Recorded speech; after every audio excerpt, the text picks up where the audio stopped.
శుక్లాంబరధరం విష్ణుం శశివర్ణం చతుర్భుజం ప్రసన్నవదనం ధ్యాయేత్ సర్వవిఘ్నోపశాంతయేత్. గురుర్బ్రహ్మా గురుర్విష్ణుః గురుర్దేవో మహేశ్వరః గురుః సాక్షాత్ పరబ్రహ్మ తస్మై శ్రీ గురవై నమః.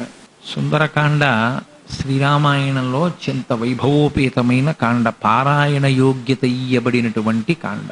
ఎప్పుడైనా మనకి శాస్త్రంలో చెప్పబడే మాట ఏమి అంటే, ఏదైనా గ్రంథాన్ని చదివేటప్పుడు, ఒక కావ్యాన్ని కానీ ఒక పురాణాన్ని కానీ చదివేటప్పుడు ఏ కాండ కానీ ఏ ఘట్టం కానీ ఏ సర్గ కానీ పారాయణ చెయ్యండి అని చెప్తారో అది విశేషమైనటువంటి ప్రాముఖ్యత కలిగినది అని గుర్తు. శ్రీరామాయణం చదవడం మొదలుపెట్టిన వారు బాలకాండతో ప్రారంభం చెయ్యకూడదు అని, సుందరకాండతో ప్రారంభం చెయ్యాలి.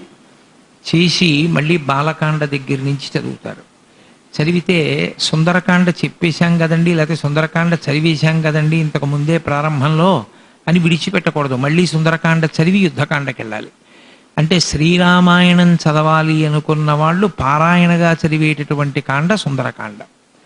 పారాయణ అంటే ఒకటి కన్నా ఎక్కువ మార్లు చదవబడుతుంది కాబట్టి. అంటే శ్రీరామాయణం చదివేటప్పుడే సుందరకాండని పారాయణ చేయించారు అంటే సుందరకాండకి ఉండేటటువంటి శక్తి ఏమిటో మనం అర్థం చేసుకోవచ్చు. సుందరకాండ అన్ని విధములా సుందరకాండే. అదిగో వెనకాతల ఆ శ్లోకాన్ని ఉంచారు. సుందరే సుందరో రామ సుందరే సుందరీ కథ, సుందరే సుందరీ సీత, సుందరే సుందరం వనం, సుందరే సుందరం కావ్యం, సుందరే సుందరం కపిహి, సుందరే సుందరం మంత్రం, సుందరే కిమ్న సుందరం. అందులో అన్నీ సౌందర్యమే, అంతా సుందరమే. శ్రీరామాయణంలో ఆ రావణాసురుని యొక్క అంతఃపుర వర్ణనము, అశోకవన వర్ణనము, ఆ తర్వాత ప్రమదావనము, ఇవన్నీ వింటుంటే అబ్బా ఎంత అద్భుతంగా ఉన్నాయిరా అనిపిస్తుంది. హనుమ యొక్క పరాక్రమం వింటే అద్భుతంగా ఉంటుంది. సీతమ్మ తల్లి యొక్క పాతివ్రత్యం వింటే అద్భుతంగా ఉంటుంది. అసలు సుందరకాండకున్నటువంటి గొప్పతనం ఏమిటంటే, రామచంద్రమూర్తి ఎక్కడా కనపడకుండా రామచంద్రమూర్తి యొక్క కథకి, రామచంద్రమూర్తి యొక్క నామానికి ఉన్నటువంటి శక్తిని చెప్పడం సుందరకాండ యొక్క వైభవం. అందుచేతనే మన వాళ్ళు పెద్దలు సుందరకాండ తప్పకుండా చదవండి తప్పకుండా చదవండి అనడానికి కారణం అదే. రామనామము, రామకథ ఈ రెండు సాధించలేనివి లోకంలో ఏది ఉండదు. రామనామము, రామకథ ఎక్కడ చెప్పబడతాయో అక్కడ తప్పకుండా ఈశ్వరుని యొక్క అనుగ్రహం చేత కార్యములన్నీ చక్కబడేటట్టుగా అనుగ్రహము వర్షింపబడుతుంది. సుందరకాండ కేవలము కథకి సంబంధించిన కాండ మాత్రమే కాదు. కేవలము కథకి సంబంధించిన కాండ అయితే మహర్షి దానికి సుందరకాండ అని పేరు ఉంచక్కర్లేదు. అసలు యథార్థమునకు ఆ కాండకి చాలా చక్కటి పేరు సరిపోయేది. కథాపరంగా ఆలోచిస్తే సీతాదర్శన కాండ అని కానీ సముద్ర తరణ కాండ అని కానీ పెట్టాలి. కానీ మహర్షి అటువంటి పేర్లు ఉంచలేదు. ఆయన సుందరకాండ అన్నారు. ఏమి సౌందర్యం ఉంది అందులో? అందులో ఉన్నటువంటి అత్యంత గొప్ప సౌందర్యం ఏది అంటే ఉపాసనా సౌందర్యమంతా అందులో వర్ణింపబడింది. లౌకికమైనటువంటి భోగములను అనుభవించడానికి పెద్ద ప్రజ్ఞ ఏం అక్కర్లేదు. ఒంట్లో ఓపిక ఉంటే రోడ్డు పక్క దొరికినటువంటి చెట్టు నుంచి రాలినటువంటి ఒక కాయ తిని, పశువుల కోసం పెట్టిన కుండలో నీళ్లు తాగేసినా జీర్ణమైపోగలిగిన శక్తి ఉంటే పర్వాలేదు. కానీ ఈశ్వరుడు ఇంద్రియములనిచ్చి, శక్తినిచ్చి, పటుత్వమిచ్చి, నువ్వు భోగములను అనుభవించడానికి కావలసినటువంటి సమస్తమైన పటుత్వమునిచ్చిన త్రోసిరాజని, నువ్వు వీటన్నింటినీ ఈశ్వరపరం చెయ్యడానికి ప్రయత్నం చెయ్యగలిగితే ఆనాడు నువ్వు చాలా గొప్పవాడివి అని గుర్తు. అది ఉపాసన. అలా ఎవరుండగలడో వాడు సౌందర్యవంతుడు, వాడు సుందరుడు. అంతేకాని బాహ్యంలో ఏదో అంత పొడుగ్గా ఉండి, అంత తెల్లగా ఉండి, అంత అందంగా ఉండి, అంతమందిని ఆకర్షించగలిగిన వాడు అందగాడు కాడు. ఆకర్షణ మోసం చెయ్యడానికి పనికొస్తుంది, ఆకర్షణ పాడైపోవడానికి పనికొస్తుంది. అందుకే లోకంలో ఒక ఉపమానం చెప్తూ ఉంటారు. వశీకరణ మంత్రము అని ఒక మంత్రం ఉంది నిజంగానే. ఆ వశీకరణ మంత్రం అనకు ఉండే శక్తి ఏమిటంటే, ఎదుటివారు తన వైపుకి ఆకర్షితులయ్యేటట్టుగా అది శక్తినిస్తుంది ఆ మంత్రాన్ని బాగా ఉపాసన చేసిన వాళ్ళకి. కానీ ఎవరు అటువంటి మంత్రాన్ని బాగా ఉపాసన చేస్తారో వాళ్లే చిట్ట చివరికి ఆ మంత్రంలో ఇరుక్కుంటారు. కారణం ఏమంటే మొట్టమొదట్లో బాగానే ఉంటుంది. 10 మంది, 100 మంది, 1000 మంది, 10,000 మంది. ఆ తర్వాత ఇక వాడికి నించోడానికి, కూర్చోడానికి, వాడి ఉపాసన వాడు చేసుకోవడానికి ఖాళీ ఉండదు. లేనిపోని ఇబ్బందులు అన్నీ వచ్చి పడతాయి.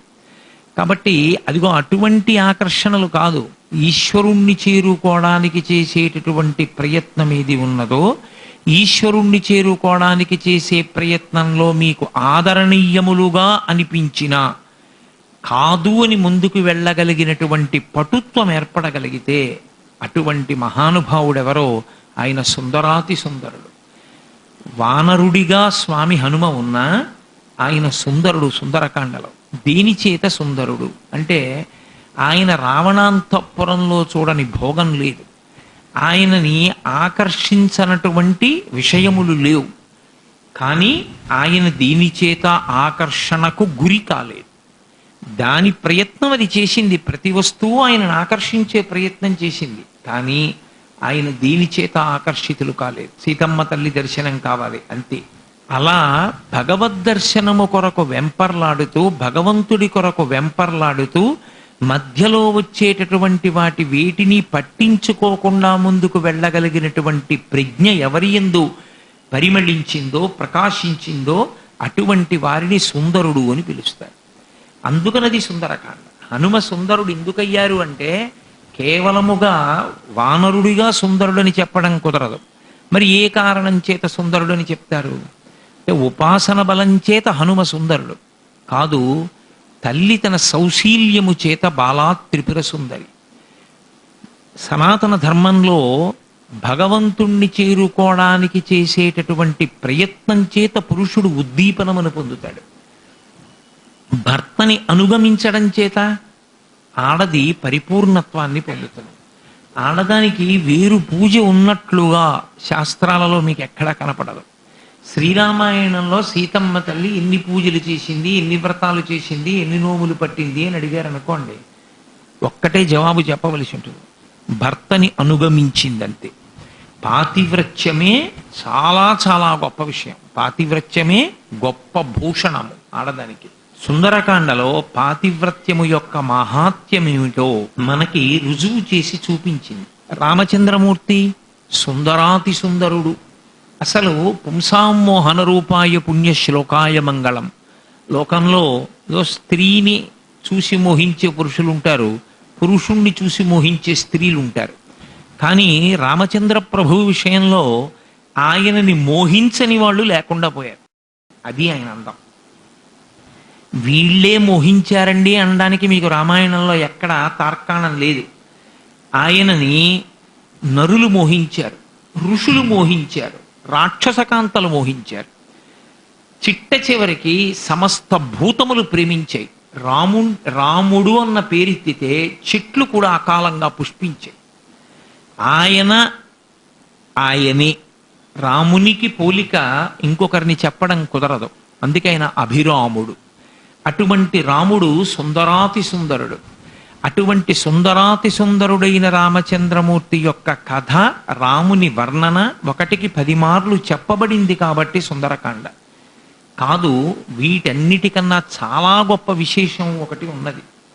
ఏదా విశేషము అంటే, ఎన్ని శక్తులైనా ఉండనివ్వండి, ఎన్ని శక్తులు ఉన్నా తనకు ఆ శక్తి ఉందని తెలియని వాడెవరో వాడు ఆ శక్తిని ఉపయోగించుకోవడానికి కావలసిన అర్హతని కోల్పోయినవాడు. నాకు ఒక శక్తి ఉంది, కానీ నాకు ఆ శక్తి ఉందన్న విషయం నాకే ఎరుకలో లేదనుకోండి, అప్పుడు నేను ఆ శక్తిని ఎలా ఉపయోగించుకుంటాను? ఉపయోగించుకుని దాని వలన నేను అభ్యున్నతిని ఎలా పొందలేను. కానీ నాకు ఆ శక్తి ఉన్నది అని ఏనాడు తెలుస్తుందో ఆనాడు నేను అభ్యున్నతిని పొందుతాను. హనుమ విషయంలో ఏమైందంటే ఆయన కారణజన్ముడు. అటువంటి కారణజన్ముడైనటువంటి హనుమ, ఆయన యొక్క పరాక్రమం, ఆయన యొక్క వైభవం లోకములకన్నిటికీ పనికి రావాలి. అటువంటి వారు తన పరాక్రమాన్ని తాను మరిచిపోయారు, తన సామర్థ్యాన్ని తాను మరిచిపోయారు. ఇప్పుడు ఆయన ఎవరికి ఉపకారం చెయ్యగలరు? ఎవ్వరికీ ఉపకారము చెయ్యలేని స్థితిలోకి వెళ్ళిపోయారు. అందుకే శ్రీరామాయణంలో కిష్కింధకాండ చిట్ట చివరి వరకు మీకు ఎక్కడా కూడా అసలు హనుమ లోకరక్షణము కొరకు తన సామర్థ్యమును ప్రకటనము చేసినటువంటి ఘట్టము కనపడదు. కారణం ఏమంటే చిన్నతనంలో దేవతలందరూ ధారబోసిన శక్తుల చేత విశేషమైనటువంటి జవసత్వాల్ని పొందినటువంటి హనుమని ఋషులు శపించారు. శపురీలం రఘుశ్రేష్ఠ నాతి క్రుద్ధాతి మన్యవహ అన్నారు మహర్షి. వారేం కోపంతో శపించలేదు. ఈ పిల్లవాడికి ఇన్ని శక్తులుంటే ఎలా వాడుకోవాలో అర్థం కాక ఋష్యాశ్రమములలో ఉండేటటువంటి యజ్ఞగుండములను, యజ్ఞమునకు సంబంధించిన పరికరములను పాడు చేస్తున్నాడు. కాబట్టి ఎందుకు ఈ పిల్లాడికి ఇప్పుడు ఇంత బలం? అవసరం వచ్చినప్పుడు జ్ఞాపకం వస్తుంది. ఎలా జ్ఞాపకం వస్తుంది? యదాతే స్మార్యతే కీర్తి తదాతే వర్ధతే బలం అన్నారు వాళ్ళు. ఒకానొక మహానుభావుడు ఆయన్ని పొగుడుతాడు. పొగిడి ఆయన బలాన్ని ఆయనకి జ్ఞాపకం చేస్తాడు.